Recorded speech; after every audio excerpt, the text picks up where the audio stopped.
Welcome to the Dread Journal. I am Ulrich Mossberg, and I shall be your guide through some of the most horrifying true stories sent to us.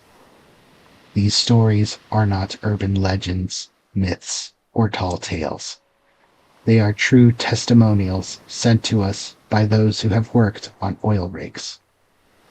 These are tales sent by those who feel they must hide their identities, either due to the question of their sanities or hiding from corporate authorities, but still want to be heard. Oil rigs are some of the most desolate places on our planet. They are surrounded by deep, dark waters, and the terrors they hide are reflected in these stories. Now, let us look into some of these tales and see what will forever be added into the Dread Journal.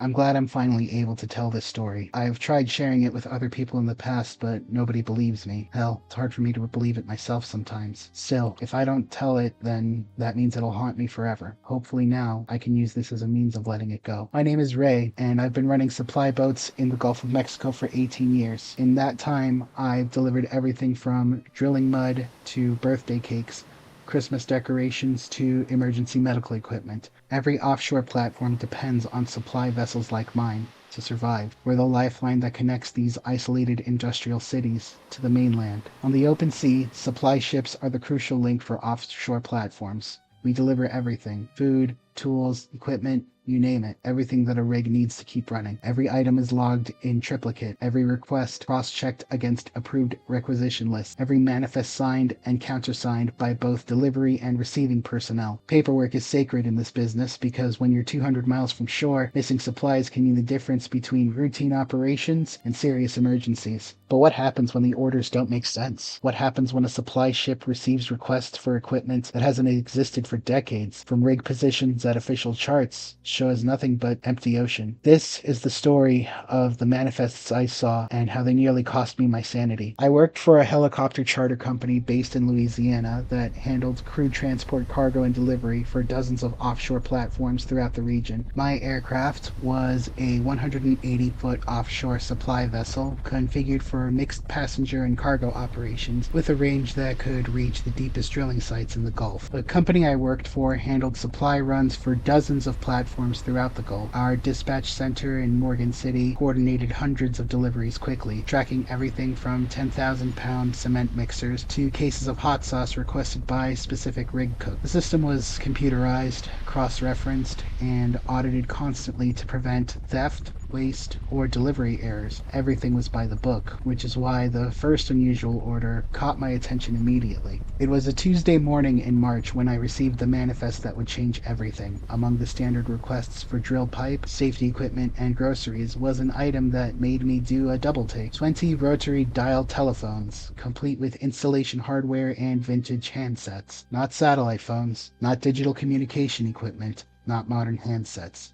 Rotary phones. The kinds with actual dials that you had to turn for each number, equipment that had been phased out of industrial use 30 years ago, at least. The manifest listed them as communication equipment, standard issue, with a part number I didn't recognize and a requisition signature from someone named Morrison, who was a platform manager. I first laughed it off as a clerical error, figuring someone had pulled the wrong item code from an outdated catalog. But when I called the dispatch to verify, the response was a matter of fact: if it's in the system with proper authorization, you deliver it, no exceptions. The dispatcher, a woman named Janet who had been coordinating Gulf deliveries for over a decade, confirmed that the requisition was official, signed, stamped, and logged in the company computer system. The requesting platform was designated as GOM47 with specific coordinates that was approximately 150 miles southeast of New Orleans. I checked the coordinates against my navigation charts. According to official records, that location showed open water, no active drilling platforms, no production facilities, no structures of any kind.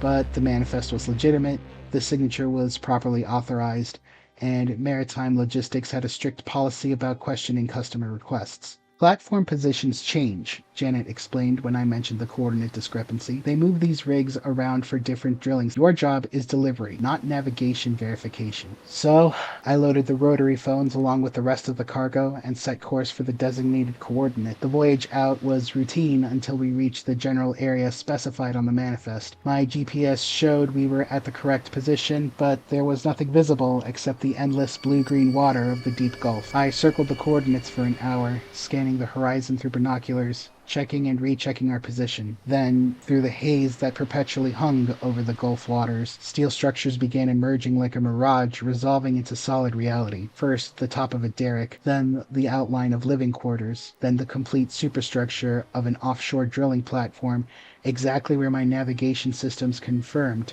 GOM-47 should be located. But something was wrong with the visual appearance. The platform looked older than most modern rigs I'd serviced. Weathered steel, faded paints, and an overall design that seemed to date from the 70s or early 80s. The helipad markings were correct, the docking approach was clear, and workers in coveralls were visible on the deck, preparing to receive my cargo. We tied up to the platform's supply dock, and I supervised the transfer of cargo while my first mate handled the manifest paperwork. The workers who came down to receive the supplies were polite but reserved, speaking only when necessary to coordinate the delivery. Their faces remained in shadow beneath their hard hats, and their voices carried an odd quality, muffled, as if they were speaking from inside closed rooms. The strangest part was their reaction to the rotary phones. While they handled the other cargo with normal efficiency, they treated the telephone crates with something approaching reverence, moving them carefully and immediately disappearing into the platform structure with them. When the delivery was complete, a figure in supervisor coveralls approached my first mate with the manifest clipboard. The signature was scrawled quickly, Morrison, platform manager, and the man stamped it with an official-looking seal before disappearing back into the platform without a word. As we prepared to depart, I took one last look around the platform, trying to understand what felt so wrong about the entire encounter. The rig appeared functional, the workers seemed competent, and the delivery had proceeded normally, but something in the atmosphere felt off, too quiet, too subdued, like a workplace where something terrible had recently happened. The return voyage to the port was uneventful, but when I submitted my delivery report, dispatch immediately questioned my account. "It went off course," Janet informed me over the radio. "There's no platform at those coordinates. GOM-47 is currently positioned 60 miles northeast of your reported location." I protested, showing her the completed manifest with Morrison's signature and the official platform stamp, but she insisted I had somehow delivered to the wrong location. But the manifest was signed, stamped, and properly completed. The cargo had been delivered, received, and accepted. Regardless of the coordinate confusion, the delivery had been successful according to every documentation requirement. Over the next few months, more unusual orders began appearing in my manifests. Obsolete drill bits designed for equipment that hadn't been manufactured since the 80s. Outdated safety harnesses that no longer met current Coast Guard requirements. Food brands that had been discontinued for decades. Cases of soft drinks with logos I remembered from my childhood. Canned goods with package designs that looked like museum pieces. Each strange requisition was tied to platform coordinates that showed as empty water on all official charts, yet each delivery to encounters with rigs that appeared solid and operational. The platforms varied in design and apparent age, but they all shared certain characteristics: older construction, weathered appearance, and crews that were polite but strangely reserved. I started comparing notes with other supply boat captains during our regular gatherings at the port. The conversations revealed that I wasn't alone in these experiences. Captain Mike, who'd been running Gulf Supplies for over 20 years, described delivering vintage diving equipment to a platform that appeared at coordinates where his charts showed a depth of 8,000 feet. Captain Susan reported regular deliveries of discontinued medical supplies to rigs that materialized in areas officially designed as environmentally sensitive zones where no drilling was permitted. But the worst came from Captain Bobby. He'd been working in the Gulf since the 70s. He maintained detailed records of every delivery and had begun cross-referencing the mysterious platform coordinates with historical maritime incident reports. Every phantom rig matches the site of a lost platform, Captain Bobby told me during a quiet conversation at a seafood restaurant. That platform you've been delivering to at those coordinates, that's where another rig burned in 73, and it killed 17 men. He showed me printouts from Coast Guard incident reports, Lloyd's maritime casualty records, and oil company disaster archives. The correlation was undeniable. Every set of coordinates where we'd encountered unexplained platforms matched the locations where offshore structures had been lost to fires, storms, explosions, or structural failures. One rig exploded in 1982, taking 43 lives. Another collapsed during a hurricane in 79. Yet another was destroyed by a gas blowout in 91 that killed dozens of workers. All corresponded to coordinates where supply boats had encountered platforms requesting obsolete equipment and discontinued supplies. One night, driven by morbid curiosity, I decided to test the phenomenon. I kept photocopies of several manifests signed by the mysterious platforms and researched the names that appeared as requisition authorities. Morrison, the platform manager who'd signed for the rotary phones, had been the actual manager of the platform that burned in 73. Campbell, who authorized a delivery of vintage safety equipment, had been the operations supervisor on the other one when it exploded, and Stevens, who had requisitioned discontinued medical supplies, had been aboard with the other one during the final explosion. All the signatures were from men who had died decades ago in the disasters that destroyed their platforms. The realization should have terrified me, but instead it created a strange sense of professional obligation. These platforms, or whatever they had become, were still requesting supplies, still maintaining some form of operation, still signing proper manifests. As a supply captain, my job was to deliver requested cargo to offshore installations, regardless of how unusual the circumstances might be. But the final incident that ended my involvement with these manifests occurred during a severe storm later that year. I received an emergency requisition for medical supplies, specifically burn treatment kits and trauma equipment that had been standard issue in the 70s but was now considered obsolete. The manifest indicated urgent delivery to coordinates that I recognized as the location of where one of the rig sites blew up. The storm made navigation treacherous, with 20-foot swells and sustained winds over 40 knots. Modern platforms would have suspended supply operations until conditions improved, but the requisition was marked as emergency priority, requiring immediate delivery regardless of weather conditions. We fought through the rough seas for 6 hours. My ship took a beating from the waves that occasionally washed over the deck. Lightning split the sky constantly, and the rain was so heavy that visibility dropped to near zero. Navigation was possible only through GPS and radar, as the storm made visual references impossible. When we finally reached the designated coordinates, the lightning illuminated what appeared to be a massive drilling platform riding out the storm. But something was wrong with the image. The platform seemed to flicker in and out of existence, solid during lightning flashes, but absent in the darkness between. Docking was nearly impossible in the heavy seas, but the emergency nature of the cargo demanded that we attempt delivery.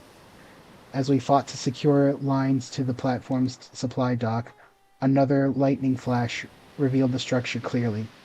And then, in the distant darkness that follows, it vanished completely. We found ourselves tied to nothing but black water, our line stretching into an empty ocean. The platform had simply ceased to exist, leaving us anchored in coordinates where no structure stood. Then, in the next lightning flash, the platform reappeared exactly as before, solid, towering, riding the storm swells like a massive steel island. The workers were waiting on the supply deck, moving with urgent efficiency to receive the medical cargo. The delivery proceeded with surreal normalcy despite the impossible circumstances. We transferred the burn treatment kits and trauma equipment while Lightning revealed and concealed the platform in alternating moments. The workers handled the medical supplies with obvious familiarity, immediately disappearing into the structure with equipment that might save lives, if anyone aboard was actually alive to be saved. The manifest was signed by Morrison again, but this time his hand shook so violently that the signature was barely legible. As I watched him write, the lightning illuminated his face clearly for the first time. His skin was waxy and pale, marked with dark stains that looked like old burn scars. His eyes were clouded and unfocused, and when he looked up at me, I could see through him to the platform structure behind. After we cast off and began the dangerous voyage back to port, I examined the signed manifest under the cabin light. The signature wasn't written in ink or pen. It was smeared in something dark, rust-colored, and still wet, despite the hours that had passed since signing. When I returned to the port and submitted my delivery report, dispatch had no record of the emergency requisition. Janet insisted that no medical supplies had been scheduled for delivery, and the manifest I carried showed blank pages. No writing, no stamps, no signatures. But the cargo was gone. 2 pallets of burn treatment kits and trauma equipment had vanished from my hold, delivered to coordinates that officially contained nothing but empty ocean. I left supply boat operations after that incident. Pay was good, the work was steady, but I couldn't continue delivering cargo to platforms that existed in the spaces between lightning flashes, signed for by men who had died decades before I was born. But the manifests didn't end with my departure from the industry. Through contacts still working Gulf supply runs, I continue hearing stories from other captains who encounter similar phenomena. Deliveries signed by long-dead platform managers, cargo dropped at coordinates no map shows as containing structures, requisition for equipment that hasn't been manufactured since the disasters claimed the original platforms, emergency medical supplies delivered to installations where the only injuries occurred decades ago. One captain told me about a delivery of vintage Christmas decorations, specific brands from the 1970s, to coordinates where a platform had been lost during the holiday season of '78. The workers who received the cargo were preparing for a Christmas celebration that had been interrupted by disaster 30 years earlier. Another good captain described delivering repair parts for equipment that was destroyed in the platforms and in the fires, in their explosions that claimed them. Obsolete components for machinery that no longer exists, requested by engineering staff who died trying to prevent the disasters that destroyed their installations. This pattern suggests that these phantom platforms, as I've come to call them, continue operating in some form, maintaining the routines and requirements that they had when disaster struck. They still need supplies, still file requisitions, still sign manifests according to proper maritime protocol. The only difference is that their needs are frozen in time, requesting equipment that was current when they were lost, signed for by personnel who died in their destruction. Maybe the ocean has its own fleet of installations, platforms lost to every kind of danger that exists out there. Maybe these disasters were so sudden and catastrophic that they caught the crew completely unprepared, and now they can't tell the difference between being dead or alive. The Gulf has claimed dozens of offshore platforms over the decades, each loss representing not just destroyed equipment, but lost lives and interrupted routines. Workers who died at their posts completing tasks that were never finished, following procedures that were never completed. Perhaps death at sea doesn't end the workday for some crews. Perhaps platforms destroyed in their prime continue requiring the supplies and equipment they needed to complete operations that were terminated by a disaster. And perhaps the maritime supply industry, with its emphasis on reliable delivery regardless of conditions, continues serving customers who exist in the spaces between what was and what is. I still maintain my captain's license and occasionally fill in for other supply boat operators during vacation periods, but I'm careful about which manifests I accept. and I always check coordinates against historical disaster records before setting course for unfamiliar platforms. Because some installations never stop running, not even after they're gone. They continue filing requisitions, continue requesting supplies, continue signing manifests with signatures written in something darker than ink. And somewhere in that gulf, supply boats are still making deliveries to platforms that exist only in the moments between lightning flashes, serving crews who have been waiting decades for cargo that will help them complete the work that they were never able to finish. If you're enjoying this video, please be sure to like and subscribe, and hit the notification bell so you get all of our latest videos. And if you have stories that you want to share with us, please send them to me, Ulrich Mossberg, at thedreadjournal@gmail.com. I'm glad that somebody is finally taking this story seriously, and that they're willing to hear me out.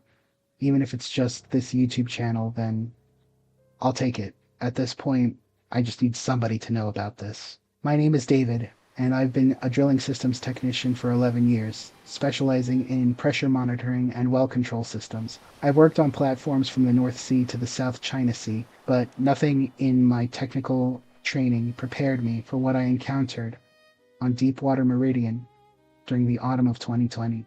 On an oil rig, nothing is monitored more closely than well pressure. Too high, and you risk a catastrophic blowout that can destroy the entire platform and kill everyone aboard. Too low, and the wellbore collapses, potentially trapping drill strings worth millions of dollars and creating environmental hazards that take years to remediate.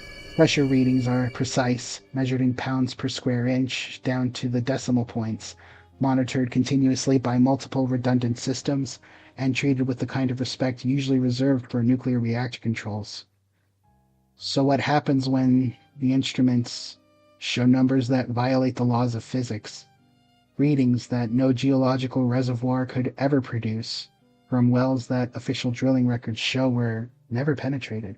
This is the story that I have to share.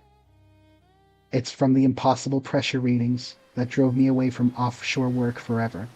Deepwater Meridian was a state-of-the-art drilling platform positioned 180 miles southeast of Galveston, operating in 6,000 feet of water above what geological surveys indicated was one of the richest oil deposits ever discovered in the Gulf of Mexico. The platform housed 154 workers and represented the cutting edge of deepwater drilling technology, with computer-controlled systems that could monitor and adjust drilling parameters in real time. Because I was working on this rig during the pandemic, I had to make sure that everything was perfectly fine on my health, and if that was not properly maintained and I came back as positive for COVID-19, then I would not be allowed to return on the rig until the disease passed. Honestly, I wish I got sick. If I did, then maybe I wouldn't be haunted by this, but I have to keep going. My station was in the central monitoring room, surrounded by banks of digital displays that showed pressure readings from every active well, mud weight calculations, gas detection levels, and dozens of other critical parameters. The room operated 24 hours a day, with technicians like me maintaining constant vigilance over the numbers that kept the platform safe and productive. Pressure monitoring was both art and science. Normal reservoir pressure in our drilling area ranged from 4,000 to 8,500 psi, depending on depth and geological formation. Anything above 10,000 psi triggered automatic shutdown procedures. Anything below 2,000 psi indicated potential wellbore instability. The margins for error were narrow, and the consequences of missing anomalies were potentially fatal. My supervisor was Ellen, a petroleum manager from Texas who'd been monitoring drilling operations for 15 years. Ellen ran the pressure monitoring division with military precision, requiring double verification of any unusual readings and immediate notification of platform management for any pressure variation outside normal parameters. Pressure keeps the oil under control, she told me during my first week of orientation. Lose track of it, and you lose everything. The well, platform, and probably your life. The monitoring systems were designed with multiple redundancies. Primary sensors measured pressure at the wellhead.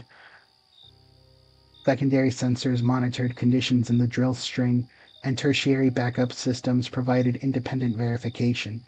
All readings were logged digitally, compared against predictive models, and analyzed by software that could detect trends and anomalies faster than human operators.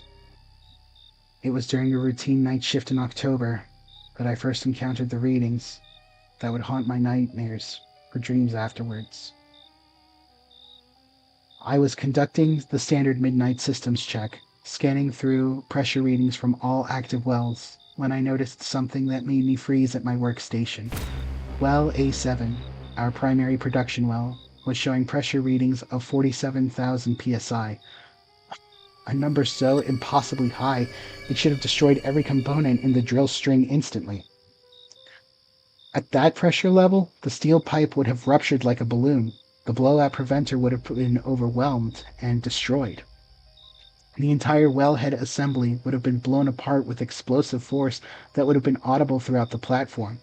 Yet, my communications with the drill floor indicated normal operations, with the crew reporting no unusual vibrations, sounds, or equipment malfunctions. I immediately began recalibration procedures, assuming sensor malfunction or data transmission errors, but repeated calibrations showed identical readings. The pressure sensors were functioning normally, receiving clean signals, and displaying consistent data. According to every instrument at my disposal, well A7 was experiencing pressure levels that defied everything I understood about geology and engineering. When I called Ellen at home to report the anomaly, her response was immediate. Shut it down, now. Emergency protocols. But when I activated the emergency shutdown sequence, the surface equipment showed normal pressure drops as the well was isolated and secured. The drill crew reported standard shutdown procedures with no complications, yet the monitors continued displaying 47,000 psi, as if the shutdown had never occurred. But over the next hour, impossible readings began spreading. Well B3 spiked to 52,000 psi. Well C1 showed 61,000 psi. Then, an entire section of the drilling grid displayed pressure readings that should have turned the oil platform into a crater in the Gulf floor. Each affected well showed numbers beyond the limits of physics. The pressures being displayed would require reservoir conditions that didn't exist anywhere on Earth, yet the actual drilling operations continued normally, with crews reporting routine activities and equipment functioning exactly as designed. By morning, 12 wells were displaying impossible pressure readings while operating perfectly normally. Ellen arrived on the platform by helicopter, bringing a team of specialists from the drilling contractor's engineering department. They spent 3 days running diagnostics, replacing sensors, and testing every component in the monitoring system. Every test confirmed that the equipment was functioning normally. The sensors were accurate, the data transmission was clean, and the computer systems were operating within specifications. Yet, the impossible pressure readings persisted, showing numbers that violated basic principles of reservoir engineering. Dr. Patterson, a petroleum engineer with 30 years of experience, examined the data with growing bewilderment.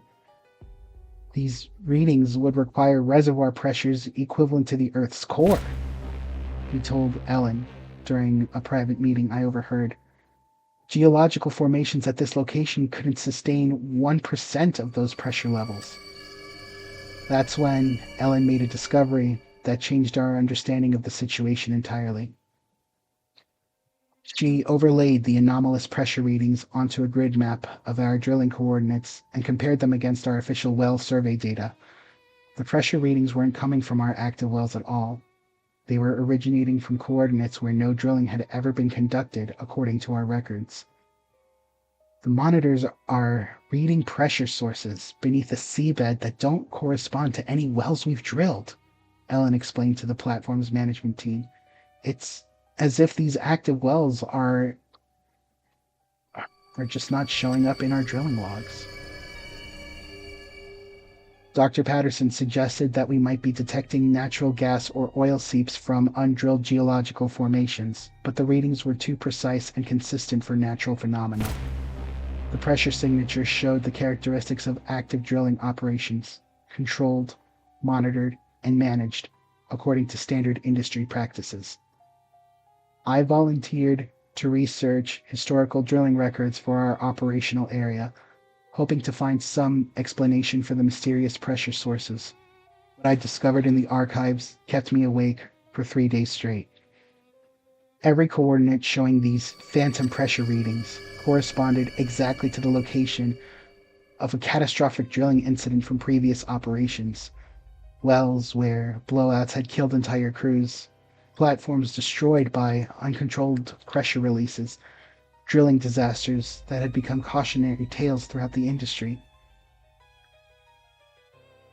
Phantom reading at the coordinates matched the site where another drill platform had been destroyed by a massive blowout in 1987. The pressure signature at another corresponded to where another rig had experienced a catastrophic pressure release back in '94, resulting in the loss of the entire platform and 31 lives. Each phantom well matched a historical disaster where uncontrolled pressure had claimed lives and destroyed equipment. Wells that had been sealed with concrete plugs after the incident, abandoned as too dangerous for continued operations, forgotten by everyone except the families of the men who had died drilling with them. But according to our sensors, they were active again. Pressure building, monitored, controlled by someone or something that understood drilling operations well enough to manage reservoir conditions according to industry standards. The pattern became even more disturbing when I analyzed the timing of the pressure readings. Each phantom well showed activity during specific hours, typically between midnight and 6 a.m., with pressure patterns that suggested active drilling operations conducted by experienced crews following standard procedures. One night in November, I was monitoring the phantom readings when something unprecedented occurred. Pressure reading from one of the disaster sites began climbing steadily, following the exact pattern that historical records showed had preceded the fatal blowout 33 years earlier. I watched in horror as the numbers climbed higher and higher. 20,000 psi, 30,000 psi, 40,000 psi, far beyond the red line levels that should have triggered emergency shutdowns. The pattern was identical to the pressure buildup that had killed 23 men when their blowout preventer failed and uncontrolled pressure turned their platform into an inferno. At exactly 3:17 a.m., matching the precise time recorded in the accident reports, the pressure reading flatlined, not dropping to zero like a normal system shutdown, not gradually declining like a controlled pressure release, simply gone, as if the well had ceased to exist in that instant. The monitoring room fell silent except for the hum of computers and ventilation systems. I sat staring at the blank pressure display, trying to process what I had just witnessed. Then, minutes later, a voice came through the general communications system. Pressure stable, situation contained. The voice was calm, professional, using standard drilling terminology to support successful pressure control operations, but I recognized the speaker from safety recordings I'd reviewed during my research. It was the drilling supervisor who had died trying to control the blowout back in 1987. The phantom pressure readings became a regular occurrence, always during night shifts when the platform's routine activities were at their lowest levels. Each phantom well would show building pressure following historical patterns that matched the disasters that had occurred at those coordinates. The readings would climb to impossible levels, then suddenly disappear at the exact times when the original accidents had claimed lives. Sometimes the pressure normalization was accompanied by radio communications from the phantom wells, always calm, professional voices reporting successful pressure management using terminology and procedures that had been standard during the decades when the original disasters occurred. Voices belonging to drilling supervisors, mud engineers, and pressure control specialists who had died trying to prevent the very blowouts that destroyed their platforms. Platform management's response was predictable corporate denial, equipment anomalies, data artifacts from electromagnetic interference, stress-related misinterpretations of normal system variations. Ellen was quietly transferred to another platform, officially for career development opportunities, but actually for asking too many questions about phenomena that couldn't be explained through conventional engineering. But the phantom readings continued, and other technicians began reporting similar experiences during night shifts.